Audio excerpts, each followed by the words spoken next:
औज़ुबिल्लाहि मिनश्शैतानिर्रजीम बिस्मिल्लाहिर्रहमानिर्रहीम। एक दोस्त ने सवाल किया था, साईं महबूब पीर बताएं ज़ाते बारी ताला कहाँ है, अल्लाह रब्बुल इज़्ज़त कहाँ है। सवाल देख लें कैसा है, कहाँ नहीं है ये बताएं मुझे।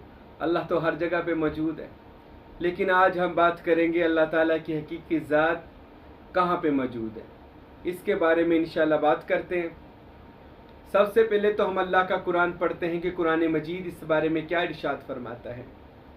कुरान मजीद में अल्लाह ताला ने इरशाद फरमाया, सुम्मा अलल अर्श इस्तवा, खुदाए बुजुर्ग बरतर अर्श पर मुकीम है। तख्त, अर्श अरबी का लफ्ज़ है जिसका मैनी है तख्त, मसनद।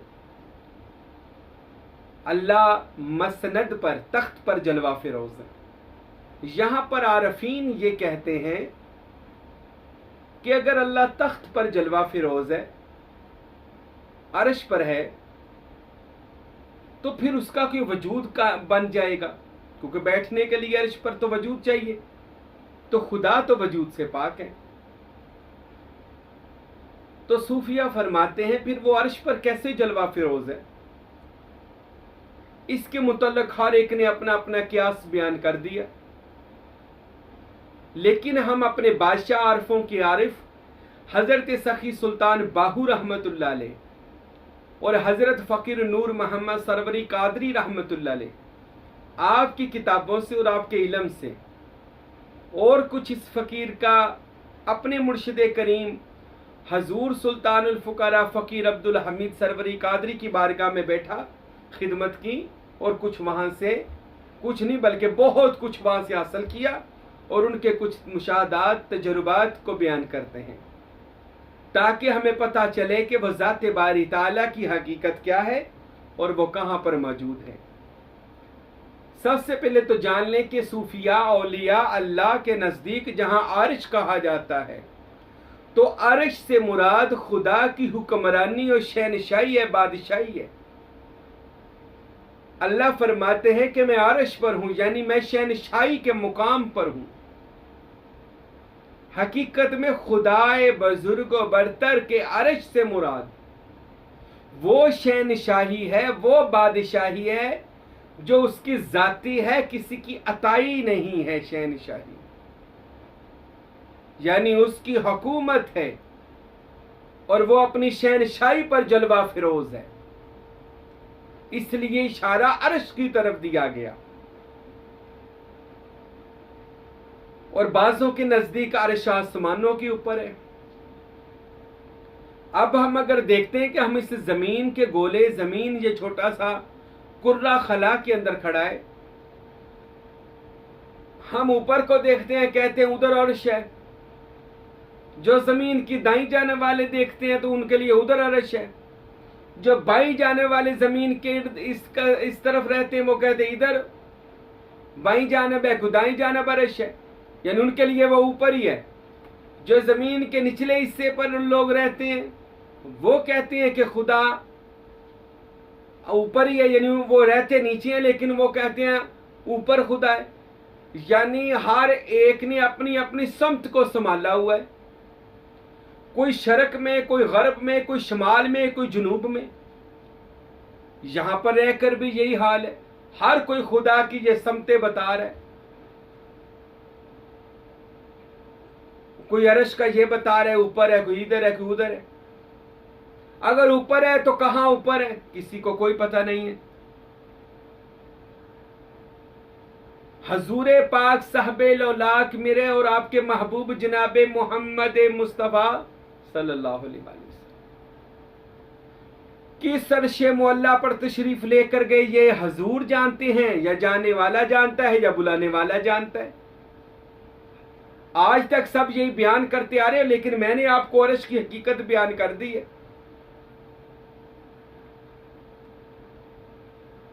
बहुत सारी ऐसी हदीस हैं, जैसे बताया गया था उसका अर्श पानी पर था,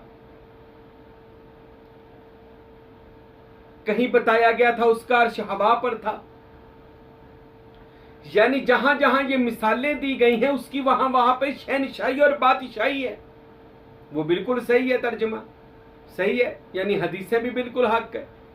उसकी हर हर जगह पर बादशाही और शहनशाही है। एक और हदीस सुल्तान साहब ने नकल की है, रसूल खुदा से पूछा, या रसूल अल्लाह, अल्लाह अरश से पहले कहाँ था जब अरश पर जलवा फिरोज ना था? फरमाया अल्लाह मुकाम उमा में था, आइन मीम अलिफ हमजा, जहां पर कोई हुक्म नहीं था, हाकम नहीं था, महकूम नहीं था, खालिक नहीं था, मखलूक नहीं थी, कुछ भी नहीं था, बस वो जात थी, बेनाम थी, बेरंग थी, कोई उसका ना इसम था, ना जिस्म था, ना सिफात है, ना जात है, तो अल्लाह वहां पे था। अब वो मुकाम उम्मा क्या है? यह तो या वो जानता है खुदावंद अकबर, या जिसने बताया मुखबर सादक मोहम्मद अरबी सल्लल्लाहु अलैहि वसल्लम, या जिनको रसूल अल्लाह उस जगह की ज़ियारत करवा दे, वो फुकरा जानते होंगे। लेकिन सबके नज़दीक मुत्तफिक तो ये बात है, अल्लाह अर्श मोल्ला पर है। मोल्ला अर्श कहते हैं, तख्त को मोल्ला कहते हैं। अफजल वाला, सबसे बड़ाई वाला मुकाम, अजमत वाला मुकाम जो है वो अर्श मोल्ला, यानी अल्लाह का, हम अपनी जुबान में कहते हैं खुदा का तख्त, और तख्त से मुराद खुदा की शहनशाही। अब कुरान में एक और जगह भी अल्लाह इरशाद फरमाता है, अल्लाह फरमाते हैं, नहनु अकरब इलैहि मिन हब्लिल वरीद, मेरे बंदे मैं तो तेरी शाह रग से भी ज्यादा तेरे करीब हूं। अब मौजूद अर्शे मुअल्ला पर कहता है, बंदे मैं तेरी शाह रग से भी ज्यादा करीब हूं।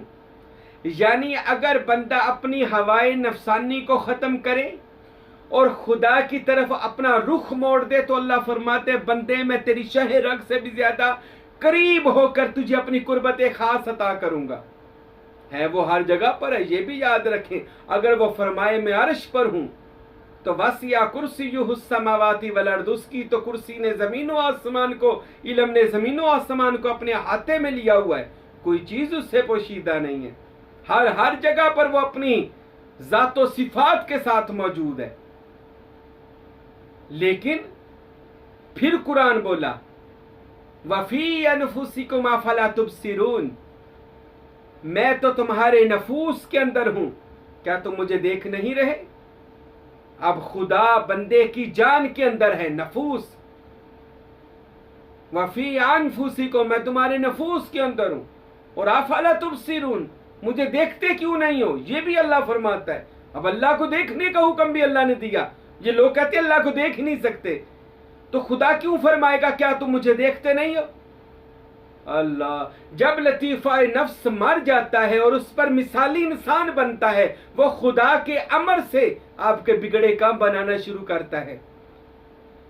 लतीफ़ा नफ्स लुआमा मुलहिमा और मुतमइन्ना की तरफ जाता है, तो वो खुदा के नूर की शक्ल बन जाता है।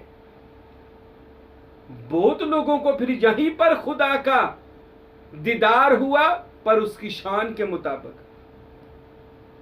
और कई लोगों का मुकामी कल्ब में, यानी दिल के जहान में जाकर दीदार हुआ। इसी तरह मुकामे रूह में, फिर सिर्री में, खफी में, ये सारे हजरत इंसान के नफ्स है, जानने हैं, और अल्लाह हर एक जान में अपनी शान के साथ मौजूद है, पर इसको देखना पड़ेगा। देखना कैसे पड़ेगा? मौला अली से पूछा, अली आपने देखा? फरमाया हाँ, मैंने अपने रब को रब की आंखों से देखा है। मेरी और या आपकी आंखें नहीं देख सकती, रब वो आंखें अता करे तो आप उसको देख सकते हैं। और ये तो वैसे भी हदीस में आया, तुम्हें अपनी पहचान के लिए पैदा किया गया। अब पहचान तो उसी चीज की होती है जिसको पहले देखा, और जिसको देखा नहीं तो पहचान कैसे होगी? तो कुरान मजीद में ये इशारा हो गया, हुक्म हो गया। अब हम हदीस रसूल की तरफ आते हैं। तो रसूल मुअज्जम जनाब मोहम्मद मुस्तफ़ा सल्लल्लाहु अलैहि वसल्लम इरशाद फरमाते हैं, कुलूबल मोमिनीन अर्शिल्लाह ताला, लोगों मोमन का दिल ही खुदा का अर्श है, खुदा का तख्त है, मोमन का दिल। अल्लाहु अकबर। अब जो दिल है बंदा, हजरत इंसान के अंदर जो दिल है, ये कोई छोटी सी चीज है। हजूर पाक के सहाबा बैठे थे ना, तो एक साहबी ने अर्ज कर दिया, या रसूल अल्लाह, अल्लाह कहाँ पे रहता है इतना बड़ा अल्लाह? आसमानों पर? फरमाए नहीं, आसमानों पर समा नहीं सकता। जमीनों पर? फरमाए समा नहीं सकता, इतना बड़ा है। तो मदनी आका वो कहाँ पे जलवा फिरोज है? फरमाया अगर अल्लाह समा सकता है तो मोमन बंदा मोमन के कल्ब में समा सकता है, दिल में समा सकता है। यानी पता ये चला अल्लाह, अगर आप दुनियावी ख्वाहिशात को दिल से ख़त्म कर देंगे और अपने दिल की हुक्मरानी अल्लाह को दे देंगे, अपने दिल की बादशाही अल्लाह को दे देंगे, अपने दिल को अल्लाह का इस्म अल्लाह ज़ात से रंग देंगे, तो आपका दिल ही खुदा का हरम और अरश बन जाएगा। इसलिए आरफों के बादशाह सुल्तान बाहू रहमतुल्लाह अलैह ने वो जगह ये हदीस नकल की है, कल्बुल इंसान बैतुल रहमान, कि इंसान का कल्ब खुदा का बैत है, खुदा का घर है। यानी वो अगर कहीं नहीं समा सकता तो मर्द कमाल के दिल में समा सकता है। जान ले जो लोग अर्ज़ो समा में खुदा को ढूंढते हैं, बैतुल्लाह या बैतुल मुकद्दस में, ये सब बड़ी मुतबर्रक और मुकद्दसात मुकामात हैं, लेकिन अगर आप अल्लाह को ढूंढना चाहते हैं तो रसूल खुदा ने फरमाया अल्लाह को ढूंढना हो तो टूटे हुए दिलों में, जो दिल बिल्कुल कह लें लोगों ने तोड़े हों, ऐसे दिलों में अल्लाह को ढूंढे। रसूल खुदा सल्लल्लाहु अलैहि वसल्लम ने फरमाया अल्लाह शिकस्ता दिलों में मिलेगा, अल्लाह टूटे हुए दिलों में मिलेगा। बाबा बुल्ले शाह का वो शेर है कि टा दे मस्जिद टा दे मंदिर टा दे जो कुछ टेंदा, एक बंदे दा दिल न टाई के रब दिला विच रहिंदा। ये टा दे का मतलब ये नहीं कि उनको जाके टा दे, आपने मिसाल दी है कि मस्जिद मंदिर को गिराना इतना बड़ा गुनाह नहीं है जितना मोमन का दिल दुखाना है। ये हदीस है तिरमिज़ी शरीफ की। मेरे नबी ने फरमाया कोई बैतुल्लाह को तोड़ दे इतना बड़ा गुनाह नहीं है जितना कोई बंदा किसी मोमन का दिल दुखा दे गुनाह है। आका दिल है क्या? मेरे नबी ने फरमाया ये अल्लाह के अर्श है, अल्लाह का हरम है। आपका दिल, अगर आप दिल को पाक साफ कर देंगे तो जान ले जाते बारी ताला हर जगह पर अपनी जातो सिफात के साथ मौजूद है। लेकिन जब जलवागर होती है अल्लाह किसी फकर की जात के दिल में जलवागर होता है। इसलिए जब अल्लाह दिल के अंदर आ जाता है ना, फिर कोई मोहम्मद मुस्तफ़ा सल्लल्लाहु अलैहि वसल्लम वो इसमें अल्लाह जात लोगों को देते हैं। फिर कभी मौला अली अलैहिस्सलातु वस्सलाम की सूरत में वो अल्लाह दिल में चमकता दमकता है। कभी गौस पाक के सीने में इसमें अल्लाह जात आता है तो करामात के मौजज़ात के ढेर लगा देते हैं। करामात के दाता साहब के दिल में इसमें अल्लाह जात जब आया, अल्लाह का इसम आया, दाता साहब बाकरामत वली अल्लाह। जब याद रखें दिल को गैर खुदा की बादशाही से निकाल देंगे, दिल खुदा का हरम बन जाएगा। जान ले अल्लाह हर जगह पर मौजूद है। जर्रे जर्रे में अल्लाह नूर समावाती वल अर्द, उसका नूर जर्रे जर्रे में है। लेकिन अगर किसी ने उस जात का मुशाहदा करना हो तो किसी अल्लाह के वली के दिल की तरफ ध्यान करेंगे, उसका दिल बासिफा बा खुदा हुआ होता है और उसका दिल अल्लाह के इसमें अल्लाह जात से रंगा होता है और उसका दिल में खुदा अपनी शान के मुताबिक जलवागर होता है वलियों के सीनों में, क्योंकि उन्होंने अपने दिल की हुकूमत और शहनशाही अल्लाह को दे दी है। तो जब बंदा कोई चीज अल्लाह को दे देता है, अल्लाह अपना वहां पे तख्त अपनी हुकूमत सजा देता है। इसलिए तो वलियों की हर दुआ कबूल होती है। उन्होंने अपने सारे लताइफ के ऊपर अल्लाह का अर्श बना दिया, यानी लतीफ़ा नफ्स कल्ब रूही सिर्र खफी मख्फी अखफा अन्ना, सारे मुकामों के ऊपर अल्लाह का अर्श सजा दिया, अल्लाह की हुकूमत कायम कर दी। तो अल्लाह उनके हर वलियों के अल्लाह ताला हर नफूस में अपनी शान सिफात और जात के साथ जाहिर हुआ। तो इसलिए मेरे भाइयों याद रखें अल्लाह अर्शे मुअल्ला पर मौजूद है, यानी अपनी शहनशाही में मौजूद है, हर जगह पर मौजूद है। लेकिन रसूल खुदा ने फरमाया उसको तलाश करना है तो औलिया फुकरा के दिलों में तलाश करना। किसी अल्लाह वाले के हो जाना, फिर अल्लाह वालों के हो जाओगे, वो आपका दिल बदल देंगे, दुनियावी दिल निकाल देंगे, अल्लाह की बादशाही वाला दिल लगा देंगे। यानी इसमें अल्लाह ज़ात जो आप ये दीदार कर रहे हैं, ये इसमें अल्लाह ज़ात वो आपका मुर्शिद आपको दे देगा, वो आपके दिल में लगेगा, आपका दिल भी अल्लाह का अर्श बनना शुरू हो जाएगा। फिर दिल की आईने में है तस्वीर यार, जब जरा गर्दन झुकाई देख लिया, फिर पता चल जाएगा वो हर जगह पर रहने वाला अल्लाह बंदे के मोमन के दिल में समाया हुआ है। हजरत दिल को छोटा ना समझना, हजूर ने फरमाया जो कहीं नहीं समा सकता वो दिल में समाया है अल्लाह।